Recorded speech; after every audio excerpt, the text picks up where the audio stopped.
it used to be that Valentine's Day would give me a lot of anxiety, and it was because I thought that I need to pick out the most fantastic present, and or go to the nicest restaurant or write her a sonnet. And it gave me a lot of anxiety and a lot of worry and a lot of guilt if I didn't do or say the right thing. And I've been looking at this one a lot, and I've come to a realization about it that I really want to talk to the guys about. So, guys, this message is for you. Um, it's not unless you're with someone that is more about the material things, then you got it covered. You can just buy her a diamond ring, or get her a new car, or take her to the fanciest restaurant, and that'll work. But for me, I wanted something. I felt like buying the right thing or doing the right thing as far as writing the sonnet or the poem that said the right thing. It was a lot of pressure every year. So I realized that what I really wanted to do is I wanted a deeper connection. I wanted more intimacy in my relationship. And if that's for you, then this message is for you. So one of the things that us guys can do is we can start to take away their burden. Because when you take away your beloved's burden, she is able to relax, and she's able to fall more into her trust, and she starts to feel safe. And when she starts to feel safe and trust, starts to activate her sexuality and her creativity and her nurturing and her receiving. And that, for you, is a good thing. So imagine that as a woman that is more into her doing, has got to take care of things and all these jobs and tasks, she starts going more into her masculine energy, which is not so great for you. So the more that you can do to take away those burdens, the more it's going to be, it's going to be better for you. So some of the things practically that you can do is you can set up the candles and the incense and the music and do all those. If you want something to do, those are the things that you can do. If there's any task that she's normally taking care of, doing the dishes, cleaning the house, maybe you could do some of those things so that she has more space around her so that she can start being herself again. The other thing that you can do is start making some kind of a commitment of really connecting with her on a deeper level. And what I mean by that is, like, one thing that you can do is there's this thing called love languages. You can find out what your way of expressing love is and what hers is. So a couple of them are giving gifts, physical touch, quality time, things like that. So you can find out more about each other that way. The other thing that you can do is make a commitment that you'll start expressing things to her, that you'll start to tell her how you feel about something without aggression and without anger, getting more closer to her to find out what it is that really stirs you, what your passions are. Start showing her that you really can understand her, that you're the right person for her to go to. So you're a good listener for her, that you don't want to go right into fixing. That's a big one. So if she feels like she can go to you and that you'll be a good listener, not that you'll completely understand everything that she's going through, but that you can listen to her and maybe even repeat back to her, what you think she said, and get some clarity. Another thing that you can do is make another commitment to really work on yourself. And you can imagine that maybe the woman that you're looking for, or the relationship that you're looking for, is with a woman that really starts to fulfill the needs that you've had you've had all your life. But it's going to take a little bit of work on your part. So one of the things that you can imagine is one guy that's doing one thing where he's just buying gifts and doing these things, the normal suggested activities for Valentine's Day, and then you get another guy that really wants to work on himself, that says, hey babe, this is the work that I'm doing on myself. I'm not just trying to be more successful, but I'm trying to evolve as a human being.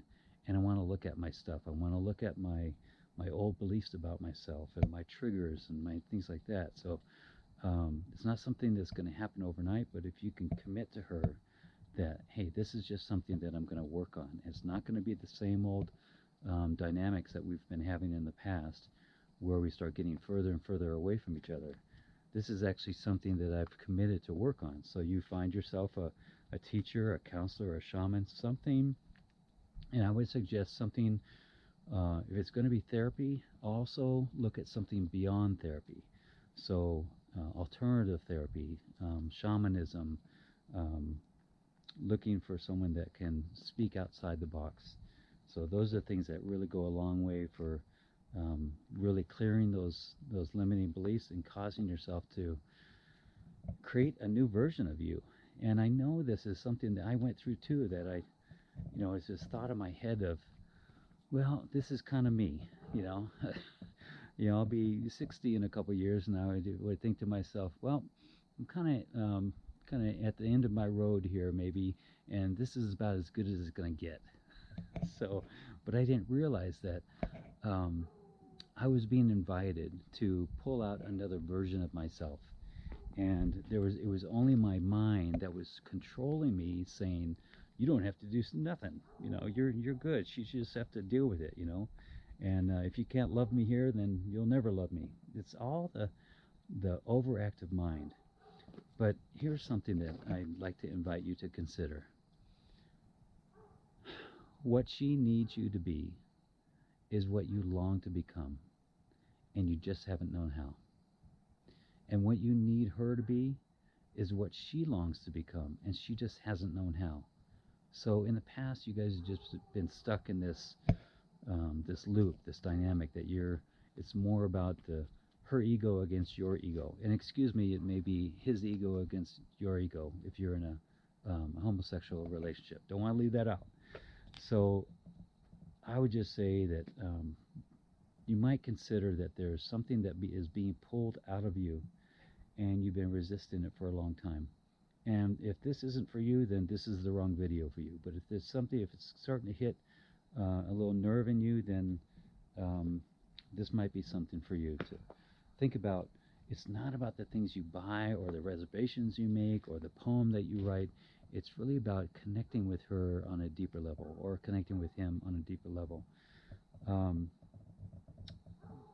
You may have said, "I love you, I love you, I love you" a million times. When is the last time that you got on your knees? When is the last time that tears welled up in your eyes about the feeling of love that you have for her or him? When is the time that you got to express that so deeply? And if that's not in your being to express that you're actually not feeling that, then there's something to look at there. And I would invite you also to not settle for. But before you make any decisions, I would say do your work first. Find out what your patterns and programs and beliefs have been in the past, and work on those, and then see where you're at.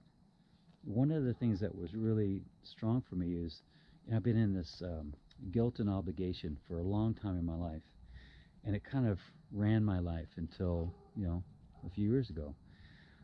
And one of the things that I really realized is that I had been limiting the love in my life by limiting the love that I would give out and the love that I would receive in my relationships. And when I finally, and through the help of all of my relationships, finally allowed 100% of me to love myself by allowing someone into me 100%, that's when everything changed. And that's man, I wish I could just yell this to the world, that I wish we could turn Valentine's Day, instead of a gift-giving, reservation-making, sonnet-creating holiday that was apparently created by, as a marketing thing, if we could create it into a way to love yourself so completely. Because once I figured out what my mind was telling me that was limiting love to fully come into me, once I finally figured that out, now I truly experience really loving myself 100%. And when you let that in 100%, then everything has to shift. And I got to tell you, I'm working with this guy, and I've been counseling him for a number of months, and he's been doing all this work. He's been doing breath work and really, self-inquiry and looking at himself, and he's had a lot of stuff to look at, and he's really doing the work, and he's really shifting, and he's got multiple, he's got a regular therapist and a guy that has him look at all of his stuff, that's his patterns and everything, and then he's got me. And funny thing happened is that his wife changed, and he was complaining for a while about, how come I'm doing all this work and she's not doing anything? And wouldn't you know it, that during all this work, she has been shifting. So just a little note there, that when you do your work, things around you have to shift. And it goes back to this spiritual concept of we create our own reality. And it really is true. When he did the work without her doing much, or maybe she was doing some work but just not seeking outside therapists and counseling and shamanism and whatever else was in that. And it looked like she wasn't doing anything. And yet, when he shifted, she shifted. So just something to consider there. Hope I made myself clear on practical things that you can do to make Valentine's Day less stressful and less full of anxiety, and something that can actually bring you two closer and create a better relationship. Thank you.